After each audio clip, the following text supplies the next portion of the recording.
waxaa xalay degmada Wallaweyn ee gobolka Shabeellaha Hoose dablay aan heybtooda la garaneyn ay ku dileen Allah u naxariistay gudoomiye ku-xigeenka gudoomiyaha maaliyadda degmada Wallaweyn marxuun Maxamed Cabdullaahi Koosto gudoomiye ku-xigeenka maamulka iyo maaliyadda oo qaraasi loogu xiray gurigiisa ayaa dhaawac uu ka soo gaaray u dhintay waxaana sidoo kale jira qaar kamid ah ehelkiisa oo waxyeelo ka soo gaartay qaraxaasi oo ka dhacay gudaha guriga uu ka degan yahay degmada Wallaweyn ee gobolka Shabeellaha Hoose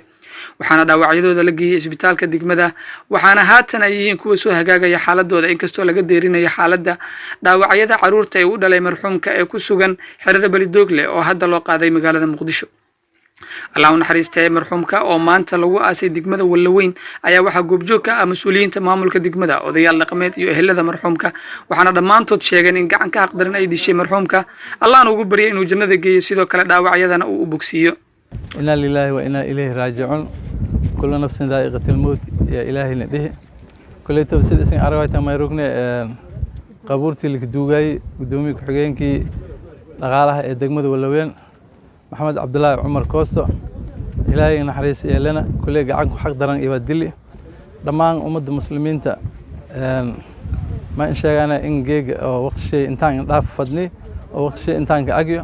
لما عندك سكيريودي oo in ka horayaan ehel shay maamulka degmada Wallaweyn dawlad goboleedka Koonfur Galbeed iyo dhammaan dawladda Soomaaliyeed ba qof mas'uul ah yahay qofka mas'uul meel kasta isku eeyo mas'uul dawladeed ay mas'uul way meel walba surooguba marka meelna Ilaahay naxariiso inna lillahi wa inna ilayhi raaji'uun mar labaad walba u ahaaduba kulli tabsifad kasta halka dilo gacan ku xaq daran dili reer shay dhatiisa la dili ilmo shay dhatiisa la dili aw shay dhin shay surunyo la dili عيال شينا بام يلي كقرحي وأرين آد معنا فالحم إله مسؤول بقى هايب لكن عيالكن أنت يقول لك أروري بام لك قرحي ما يقلب سدان مر كل تبا إلهي معنا أبو دمانتي وضع أبو كان ولدلي كان للدلوب وسي جازنتي وسي اسكوله مر كما لنا إلهي هنا حريصه كل قبل شيء إلهي معنا هي واسعي هرتاني إلهي في السلام عليكم ورحمة الله وبركاته أنا عبد الله إبراهيم محمود وحمد تعسيين يا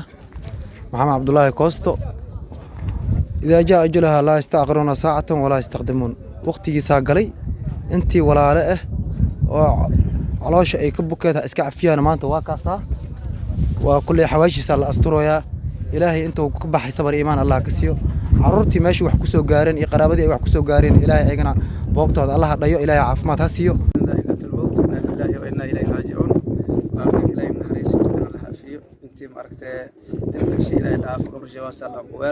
تمام أهل الدمام سومالي أو كتاسيان أنت أهل أبوات إلهي صبر إيمان الله سي